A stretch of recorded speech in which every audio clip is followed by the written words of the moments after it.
ఇప్పటి వరకు మీరు అభిమన్యుడి గురించి ఎన్నెన్నో వీడియోలు చూసి ఉంటారు. బట్ ఇప్పుడు నేను చెప్పబోయేది చూస్తే గ్యారంటీగా చెప్తున్నా, అభిమన్యుడి వీరత్వం చూసిన ప్రతిసారి గూస్ బంప్స్ అండ్ ఆయన మరణం అప్పుడు ఖచ్చితంగా కన్నీళ్లు వస్తాయి. So let's start today's episode. అభిమన్యుడి వీరత్వం by Nellore boy official. Friends, video start చేసే ముందు అసలు ఈ పద్మ వ్యూహం అంటే ఏంటి, ఈ వ్యూహం ఎందుకంత ప్రమాదకరమైందో తెలుసుకుందాం. ఈ వ్యూహం ఎలాంటిదంటే, మన భూమి తన చుట్టూ తాను తిరుగుతూ సూర్యుడి చుట్టూ ఎలా తిరుగుతుందో అలాగే ఈ వ్యూహం కూడా తన చుట్టూ తాను తిరుగుతూ శత్రువు వైపు వస్తుంది. సూర్యుడిని తాకితే ఎలా అయితే కాల్చేస్తుందో ఈ వ్యూహం కూడా దీని దగ్గరకు ఎవరైనా వచ్చినా కూడా అలాగే దహించి వేస్తుంది. ఇక ఇందులో 7 వలయాలు ఉంటాయి. సో మ్యాటర్ లోకి వెళ్తే, కురుక్షేత్రం 12వ రోజు ద్రోణుడి శిబిరానికి దుర్యోధనుడు వెళ్లి, నువ్వు ఎందుకు పనికిరావు, అందరూ నిన్ను ఏదో వీరుడు శూరుడు అని గాల్లో ఎత్తడం తప్ప నీతో అసలు ఏమీ జరగదు, అయినా ఇలాంటి వాడిని యుద్ధంలో పెట్టుకోవడం నాదే తప్పు అంటూ దుర్యోధనుడు ద్రోణుడిని విపరీతంగా అవమానించాడు. దాన్ని తట్టుకోలేని ద్రోణుడు ఇవి వినడం కంటే చావడం మంచిది అన్నట్లుగా అనిపించింది. దుర్యోధన, ఇక చాలు, నేనేంటో నా శక్తి ఏంటో నీకు రేపు చూపిస్తాను. ఆ పాండవులను నాశనం చేసే మహాశక్తివంతమైన వలయాన్ని రేపు రచిస్తాను.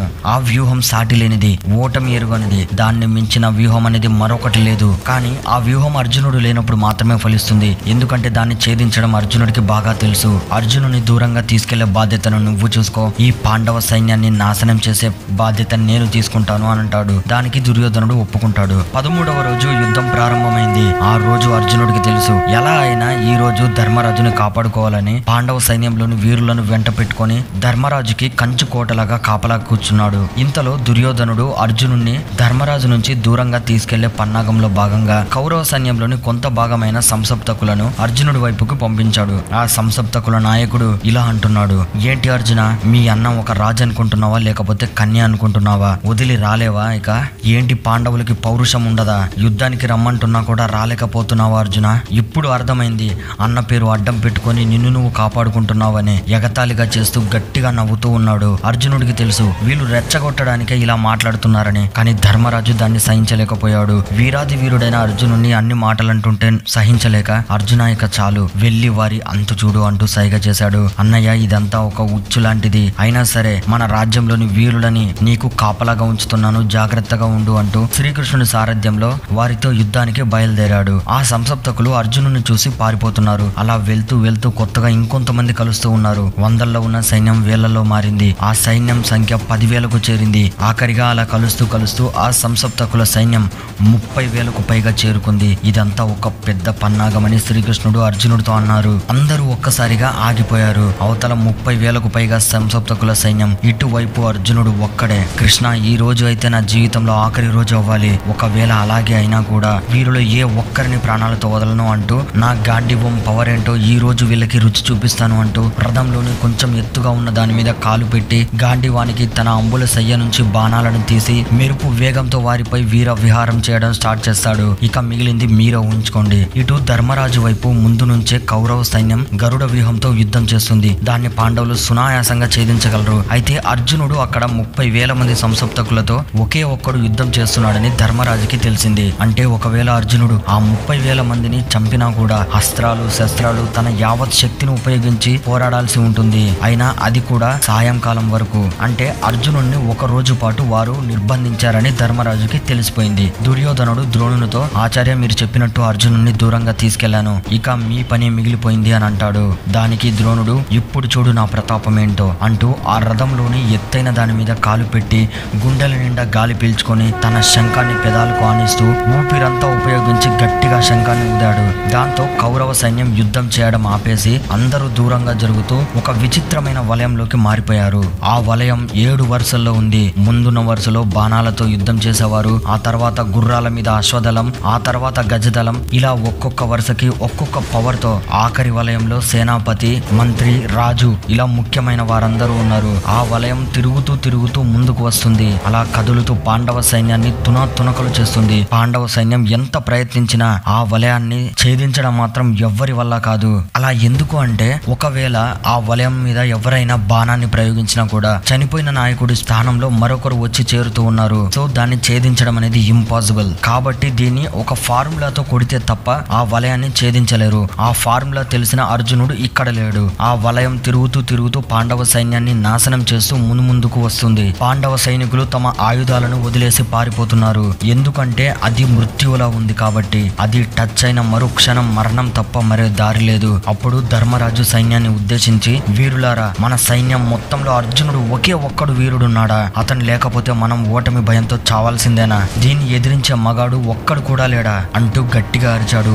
ఆ గుంపు నుంచి ఒక 16 ఏళ్ల పిల్లాడు బయటకు వచ్చి, నాకు తెలుసు పెద్దనాన్న, దీన్ని ఛేదించడం నాకు తెలుసు అని అంటాడు. అతడే శ్రీకృష్ణుడు మేనల్లుడు, వీరాది వీరుడైన అర్జునుడి కొడుకు అభిమన్యుడు. కానీ ధర్మరాజు, నువ్వు ఒక్కడివే అయితే ఎలా? అయినా ఈ వలయం దాటికి ఇంత చిన్న కుర్రాడివి తట్టుకొని నిలబడగడవా? అయినా నీకేమన్నా అయితే అర్జునుడికి నేనేం సమాధానం చెప్పాలి అని అంటాడు. దానికి అభిమన్యుడు, ఈ అల్ప సైన్యం ముందు మనం లొంగడమేంటి? నా శక్తి అంటావా? ఈ సైన్యం మొత్తాన్ని నేను ఒక్కడినే నాశనం చేయగలను. అంతేందుకు, నా నాన్న లాంటి మరొక అర్జునుడే ఉన్నా కూడా జయించగలను. నన్ను నమ్మండి, నేను ఛేదిస్తాను అంటాడు. కానీ నాకు లోపల వెళ్ళడం మాత్రమే తెలుసు, కానీ బయటకి రావడం నాకు తెలీదు అంటాడు. అంతలో ఆ పద్మవ్యూహం వలయం దగ్గరికి వచ్చేస్తుంది. ఇక వేరే దారి లేక, సరే అభిమన్యు, నీకు తిరిగి రావడానికి తెలీదు అంతే, లోపలికి పోవడానికి దారి చూపించు, నీతో మేమందరం వస్తాము, నీకు తోడుగా ఉంటాము అని అంటాడు. అంతమందిలో నుంచి అభిమన్యుడు ఒక్కడు తోడేళ్ల గుంపుని వేటాడే సింహంలా గర్వంతో ఒక్కొక్క అడుగు వేస్తూ రథం ఎక్కి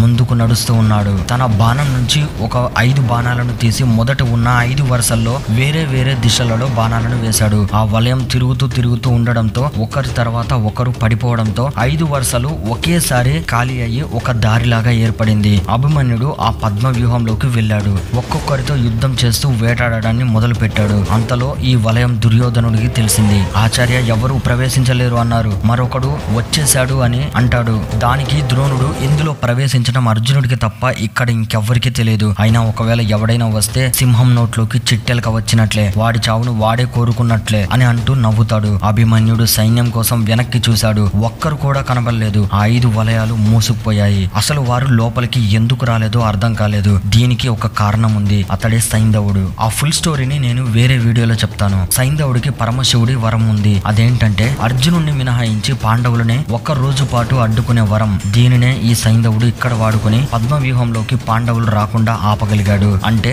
ఇప్పుడు మృత్యువు లాంటిది ఈ పద్మవ్యూహం. పరమ క్రూరులు రాక్షసులతో సమానమైన కౌరవ సైన్యం మధ్యలో, అందులోనూ పద్మవ్యూహం లాంటి తిరుగులేని వ్యూహంలో ఒకే ఒక్క 16 ఏళ్ల బాలుడు ఒక్కడే ఉన్నాడు. ఒకవైపు లక్షల సైన్యం, అందులోనూ అందరూ వీరులే. కర్ణుడు, దుర్యోధనుడు, శకుని, ద్రోణుడు లాంటి వీరాది వీరులు. వారి ముందు ఇతను ఒక్కడే ఉన్నాడు. తలుచుకుంటేనే బాధగా ఉంది కదా. ఇదంతా మనకి బాధ అనిపిస్తుంది. కానీ ఆ క్షణం అభిమన్యుడు అన్న మాట ఏంటో తెలుసా? సారథి, ఈ అల్ప సైన్యంని మళ్ళీ చూద్దాం. ముందుగా ఈ వ్యూహ రచన చేసిన గురు ద్రోణుడు దగ్గరికి తీసుకెళ్ళు అంటాడు. ఈ మాటలలో అందరూ షాక్. ఈ వ్యూహం బయటకి ధర్మరాజు, భీముడు, నకుల, సహదేవులు, పాండవ సైన్యం అంతా అభిమన్యుని చూస్తూ బాధతో ఏడుస్తున్నారు. దానికి అభిమన్యుడు, మహారాజా, ఏం భయపడొద్దు, మీకు ఈ రోజే విజయాన్ని బహుమతిగా ఇస్తాను. ఈ అల్ప సైన్యం నాశనం చేయడానికి నాకెంతో సమయం పట్టదు అని గర్వంతో గర్జిస్తున్న గొంతుతో చెప్తాడు. అంతలో ఒక బాణం అభిమన్యు నుంచి పక్కకు వెళ్తుంది. భయపడకండి పెద్దనాన్న, ఇప్పుడు చూడండి ఏం చేస్తాను అంటూ ఒకేసారి కళ్ళు మూసి తెరిచే సమయంలో, అంటే క్షణకాలంలో 150 బాణాలతో 150 సైనికులు గాల్లో ఎగరేసి చంపుతాడు.